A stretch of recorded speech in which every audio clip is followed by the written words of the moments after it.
നമസ്കാരം. മിഡിൽ ഈസ്റ്റിൽ എന്തൊക്കെയാണ് പ്രധാനപ്പെട്ട വാർത്തകളെന്ന് നോക്കാം. ഇറാൻ ഇപ്പോൾ തങ്ങളുടെ ആയുധ ശേഖരം വർദ്ധിപ്പിക്കാനായി പോവുകയാണ്. റഷ്യയിൽ നിന്ന് നിരവധി Su-35കൾ വാങ്ങിയതിനു ശേഷം ഇപ്പോൾ ഇറാൻ ലക്ഷ്യമിടുന്നത് Su-57കളെയാണോ, അതായത് സ്റ്റെൽത്ത് ടെക്നോളജിയുള്ള 5ാം തലമുറ യുദ്ധവിമാനമായിട്ടുള്ള Su-57കൾ. അത്തരം യുദ്ധവിമാനങ്ങളാണ് ഇപ്പോൾ ഇറാൻ ലക്ഷ്യമിടുന്നത് എന്ന രീതിയിലാണ് ഇപ്പോൾ വാർത്തകൾ വരുന്നത്. ഇതിന് കാരണമായി പറയുന്നത് കഴിഞ്ഞ ഫെബ്രുവരിയിലാണ് ഇറാനിലേക്ക് Su-57കൾ എത്തിയത്. റീഫ്യൂലിങ്ങിന്റെ ആവശ്യത്തിനായിട്ടാണ് ഇറാനിലേക്ക് ഈ Su-57കൾ എത്തിയതെങ്കിലും ഇതിന്റെ ചുവട് പിടിച്ചുകൊണ്ടാണ് ഇപ്പോൾ ചർച്ച മുമ്പോട്ട് പോകുന്നത്. ഇറാൻ ഇനി Su-57 ആയിരിക്കുമോ റഷ്യയുടെ കയ്യിൽ നിന്ന് വാങ്ങാൻ പോകുന്നത്? എന്നാൽ ഇത് സംബന്ധിച്ച് ഔദ്യോഗിക സ്ഥിരീകരണങ്ങളൊന്നും തന്നെ ഇതുവരെ വന്നിട്ടില്ല. നമുക്കറിയാം ഇറാന്റെ പക്കലുള്ളത് MiG-29കളും അതുപോലെ തന്നെ F-14 തുടങ്ങിയ ഫൈറ്റർ ജെറ്റുകളാണ്. അതിന് പുറമെയാണ് കഴിഞ്ഞ വർഷങ്ങളിലായിട്ട് Su-35കൾ, അതായത് സുഖോയ് 35കൾ റഷ്യയിൽ നിന്ന് ഇറാൻ വാങ്ങിച്ചത്. എന്നാൽ സ്റ്റെൽത്ത് ടെക്നോളജിയും അഡ്വാൻസ് സെൻസറും എല്ലാം ഉള്ള Su-57കൾ ഇറാൻ വാങ്ങിക്കുകയാണ് എന്നുണ്ടെങ്കിൽ അത് ഇറാനെ സംബന്ധിച്ച് ഗെയിം ചേഞ്ചർ ആയിരിക്കും. അതായത് റഡാറുകളുടെ കണ്ണിലൊന്നും പെടാതെ തന്നെ ശത്രു രാജ്യത്തെ നാശം വിതയ്ക്കാനായിട്ട് ഇറാന് ഇതിലൂടെ സാധിക്കും. ഇപ്പോൾ അമേരിക്ക അതുപോലെ തന്നെ ഇസ്രായേൽ തുടങ്ങിയ രാജ്യങ്ങൾ ഇറാനെ നേരിട്ട് ആക്രമിക്കുമെന്ന് ഭീഷണി മുഴക്കുമ്പോൾ ഇവർ ഭീഷണി മാത്രമാണ് മുഴക്കുന്നത്, എന്നാൽ ഒരു ആക്രമണത്തിലേക്ക് മുതിരില്ല. കാരണം അവർക്കറിയാം ഇറാന്റെ ഭാഗത്ത് നിന്ന് നല്ല രീതിയിലുള്ള തിരിച്ചടി കിട്ടുമെന്ന്. എന്നാൽ സ്റ്റെൽത്ത് ടെക്നോളജിയുള്ള Su-57 അത് ഇറാനിലേക്ക് എത്തുകയാണെന്നുണ്ടെങ്കിൽ ഇറാനെ സംബന്ധിച്ച് അവരുടെ പ്രതിരോധ നയത്തിന് തന്നെ കൂടുതൽ ശക്തി നൽകുന്ന ഒരു കാര്യമായിരിക്കും അത്. മറ്റൊരു വാർത്ത, പുതിയ കുറെ വെളിപ്പെടുത്തലുകളുമായിട്ട് IDF ഇപ്പോൾ രംഗത്ത് വന്നിരിക്കുകയാണ്. അതായത് ഇസ്രായേലി ഡിഫൻസ് ഫോഴ്സ് ഇപ്പോൾ രംഗത്ത് വന്നിരിക്കുകയാണ്.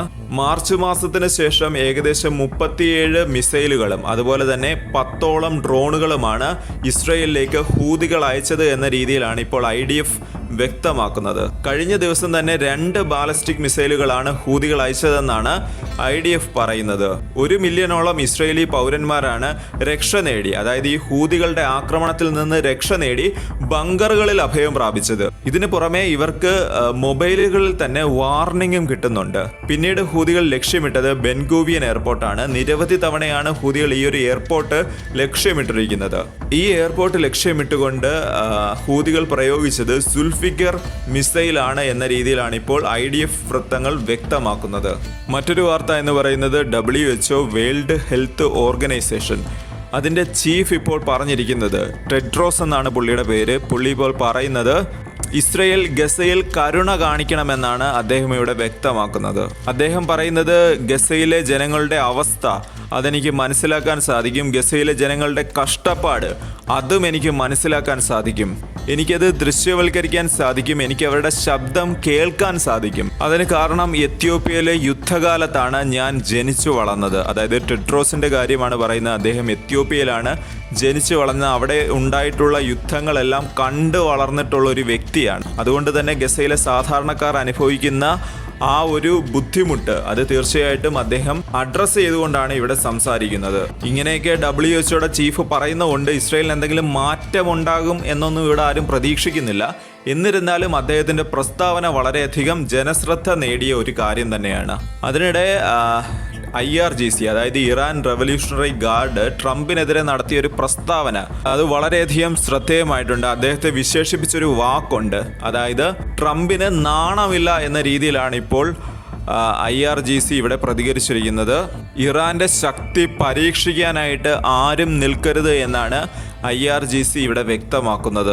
ഏതെങ്കിലും രീതിയിൽ ഒരു ആക്രമണം ഉണ്ടാകുകയാണെന്നുണ്ടെങ്കിൽ അത് ആരുടെ ഭാഗത്തു നിന്നും ആകാം, ചിലപ്പോൾ ഇസ്രായേലിൻ്റെ ഭാഗത്തു നിന്നാകാം, അല്ലെങ്കിൽ മറ്റാരുടെയെങ്കിലും ഭാഗത്തു നിന്നാണ് എങ്കിൽ കൂടിയും അതിൻ്റെ ഉത്തരവാദി അമേരിക്കയായിരിക്കുമെന്നാണ് IRGC ഇവിടെ പറഞ്ഞു വെക്കുന്നത്.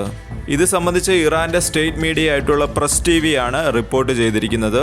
ആണവ ചർച്ചകൾക്കായിട്ട് ഇറാന്റെ ഫിനാൻസ് മിനിസ്റ്റർ ആയിട്ടുള്ള അബ്ബാസ് ആരാച്ചി അദ്ദേഹം റോമിലേക്ക് പോകാൻ പോകുന്നൊരു വേളയിലാണ് ഇപ്പോൾ ഇങ്ങനെ ഒരു പ്രസ്താവന IRGCയുടെ ഭാഗത്ത് നിന്ന് ഉണ്ടായിരിക്കുന്നത്.